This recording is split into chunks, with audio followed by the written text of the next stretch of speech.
जय जय श्री रघुवीर समर्थ. मनाचे श्लोक. श्लोक 5.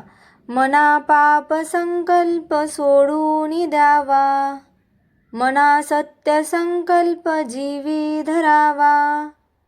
मना कल्पना ते नको विषयांची, विकारे घडे हो जनी सर्वचीची.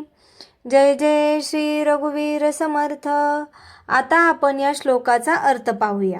या श्लोकामध्ये समर्थ रामदास स्वामी मनाला अत्यंत स्पष्ट आणि ठाम असा उपदेश करतात.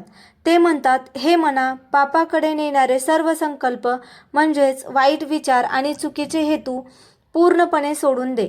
कारण संकल्पच पुढे कृतीचे रूप घेतात आणि जीवनाची दिशा ठरवतात. पुढे समर्थ सांगतात की सत्याकडे नेणारे सद्भावनेने भरलेले संकल्प मनामध्ये घट्ट धरून ठेवावेत. सत्य संकल्प माणसाला नीती, प्रामाणिकपणा आणि आत्मशांती देतो. यानंतर ते विष वासनांविषयी इशारा देतात. विषय सुखांच्या कल्पनांमध्ये मन अडकून देऊ नकोस, कारण अशा कल्पनांमुळे मन विकारांनी भरते. काम, क्रोध, लोभ, मोह यांसारखे विकार या विषचिंतनातूनच उत्पन्न होतात.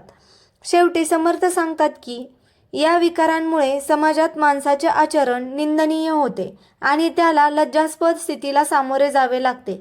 म्हणूनच विषय वासनांपासून दूर राहणे हेच खरे शहाणपण आहे. एकूणच पापी संकल्पांचा त्याग करून सत्य संकल्प धारण करणे आणि विषय वासनांपासून मन दूर ठेवणे हाच शुद्ध आणि श्रेष्ठ जीवनाचा मार्ग आहे. हा या श्लोकाचा मुख्य संदेश आहे. जय जय श्री रघुवीर समर्थ. जय जय श्री रघुवीर समर्थ.